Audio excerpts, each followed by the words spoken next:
I'm down in our basement in our root cellar looking at some crates here of some roots that just came out the other day.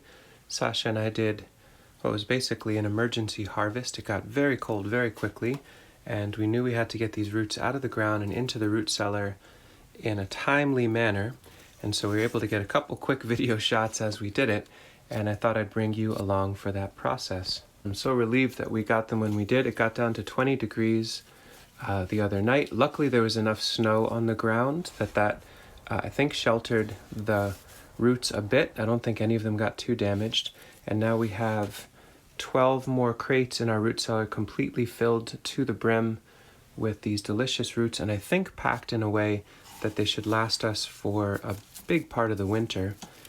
And so let's get through the whole process with you.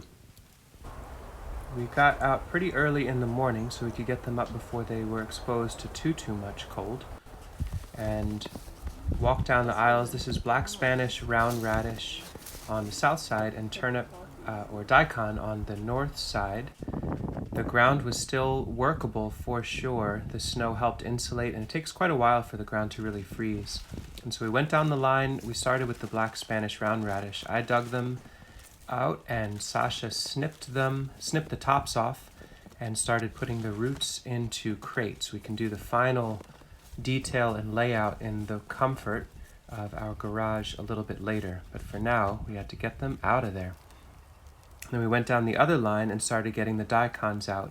Tiny bit of frost damage where they were sticking really high out of the ground, but for the most part those little champs did a good job of handling the first real cold.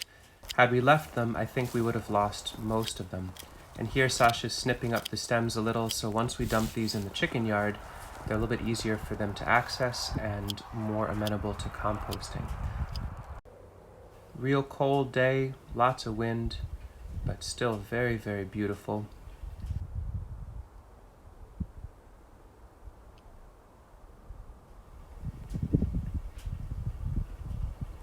Our truck was filled with rutabagas, daikons, beets, black Spanish round radish, and a couple of cabbages.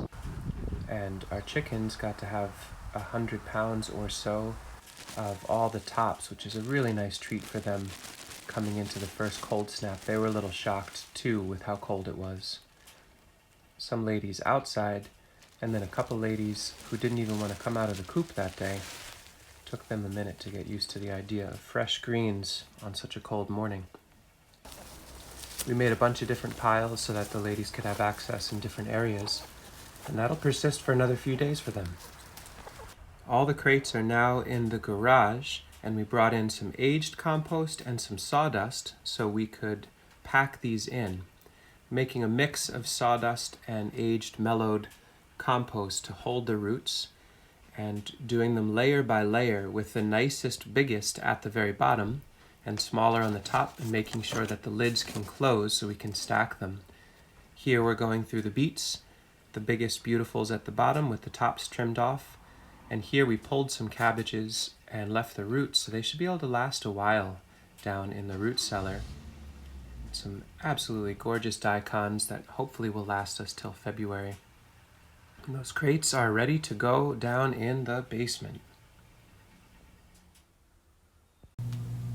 Now that they're down in here, there's some that we left open.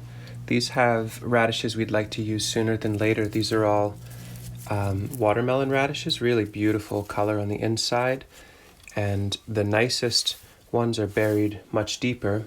Here, the black Spanish round radish, some of the smallest ones I just threw on top. Getting kind of tired of processing them. We'll use these in the next week or two, and so this will be fine.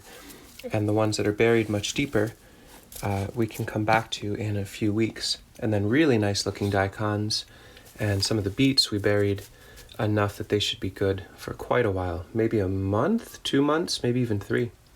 These cabbages still have their roots, and so these should be good for multiple months since they're still attached to roots in moist media. We'll water this periodically to keep them in a good way, and then once they're ready to be used, we'll cut them on the stem, but keep the stems in here, and so we can plant those out next year in order to get seed from them. You can see there's a couple daikon that have really wacky damage, or we broke the top off, And this crate is going to be made into ferment sooner than later, and we'll film that when Sasha does those. Each of the crates that we've tucked away have really quick little notes: ruta for rutabaga, rutabaga for rutabaga, and black Spanish. So these 3 crates completely filled with beautiful roots that we made sure didn't have any damage, and mixed with moist sawdust and aged mellow compost. Should be good for a while, but of course with anything in a root cellar we check them periodically. We'll do another more thorough update in this space soon enough. A lot of these crates are actually tree seeds. We've got onions from our friend Eric, but we'll save that for another time. For now, the roots are safely stored. Yay! I hope you are having a well-stored day.